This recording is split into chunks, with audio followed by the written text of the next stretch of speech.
What's up, guys? Welcome back. This week I felt like getting a little bit weird for the holidays, so I made up a little craft cocktail on my own using Monashee Mountain Whiskey from After Dark Distillery.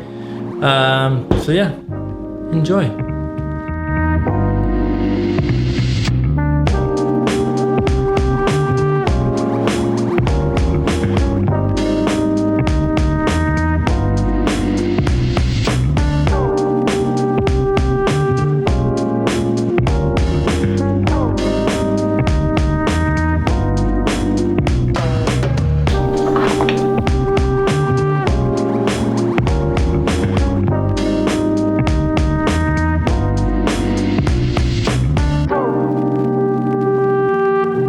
All right, so the After Dark dessert is basically, the idea for it came from a treacle, which is like a rum old fashioned essentially with apple juice in it. So what I did was I just made an old fashioned with apple juice. And instead of simple syrup, what I did was I made what I'm calling like a winter syrup. And what it is like all the spices that you would normally put into mulled wine. So like star anise, orange peel, lemon peel, cloves, allspice, cinnamon, stuff like that. I put all of that into this syrup to give it like a wintry feel, you know, nice spicy. I used that, and then I used cardamom bitters instead of regular Angostura bitters.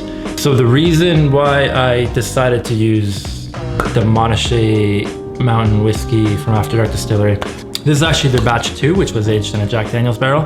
So the reason I decided to use that was because it has like a nice a sweetness with like no offensive sharp notes that come directly out. There's a small banana note in it that actually kind of works well with the apple, I find. I think also what would work really well with this is a rye, or even the Applejack IPA whiskey from Okanagan Spirits. All those would work probably quite well with this. All right, so that's it for me today. I'm gonna go enjoy my cocktail and get back to it. Cheers.